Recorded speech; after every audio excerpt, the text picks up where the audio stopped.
जालना जिल्ह्यातील 100 कोटीच्या अतिवृष्टी अनुदान घोटाळ्याचा पर्दाफाश। आमदार बबनराव लोणीकर यांचा भ्रष्टाचाराविरुद्ध लढा।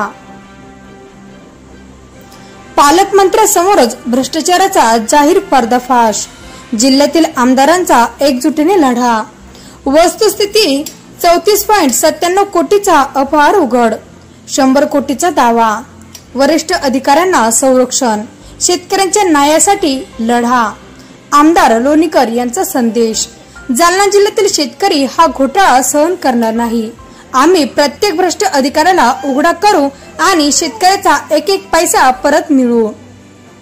सरकारने तत्काळ सीबीआय चौकशीचे आदेश द्यावेत, अन्यथा आम्ही विधानसभेपासून रस्त्यापर्यंत लढा देऊ। शेतकऱ्यांच्या हक्कासाठी एकजुटीने लढू द्या। बघूया बदलता महाराष्ट्राचा खास रिपोर्ट। खूप महाराष्ट्रावर चर्चा झाली आणि जालना जिल्ह्याचं नाव खूप बदनाम झालं।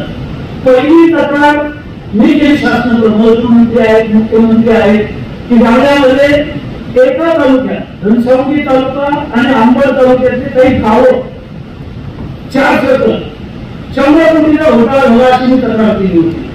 माझ्याकडे काही पदाधिकाऱ्यांनी, कार्यकर्त्यांनी, शेतकऱ्यांनी तक्रार केल्या होत्या। तर मी या 2 तालुक्यात 100 कोटीचा घोटाळा झाल्याची तक्रार केली होती। आता जी काही शासनाच्या आदेशानं समिती नेमली आणि या समितीने चौकशी केली, त्याच्यामध्ये 75 कोटीचा घोटाळा झाल्याचे कागदपत्र, रेकॉर्ड सगळं कलेक्टरकडे आलेलं आहे। या समितीने जी चौकशी केली तर तलाठी, ग्रामसेवक किंवा कृषी साहेब हे यांनी तर बदमाशी केली। बीड जिल्ह्यातील बोगस शेतकरी घातले, जे शेतकरीच नाही। बीड जिल्ह्यातील शेतकऱ्यांची नावं बोगस टाकले आणि नगर जिल्ह्यातील नावं टाकले। गायरान जमिनीवर अनुदान उचललं, गावठाण जमिनीवर अनुदान उचललं आणि एका 2 तालुक्यामध्ये हा 100 कोटीचा घोटाळा होता। 75 कोटीच्या घोटाळ्याचे कागद हातात आले आणि ही चौकशी तलाठी, ग्रामसेवक यांना निलंबित करून थांबता येणार नाही। तहसीलदारच्या खात्यातून पैसे अकाउंट मधून गेले कसे, तहसीलदारच्या लॉगिन मधून ते पैसे काढले कसे, तहसीलदारच्या सहीशिवाय पैसे मिळत नाही। तालुक्यावर ही छाननी समिती आहे, तहसीलदार आहे, व्हिडिओ आहे, तालुका कृषी अधिकारी, हे सगळं 40 वर्षापासून पाहतो आहे।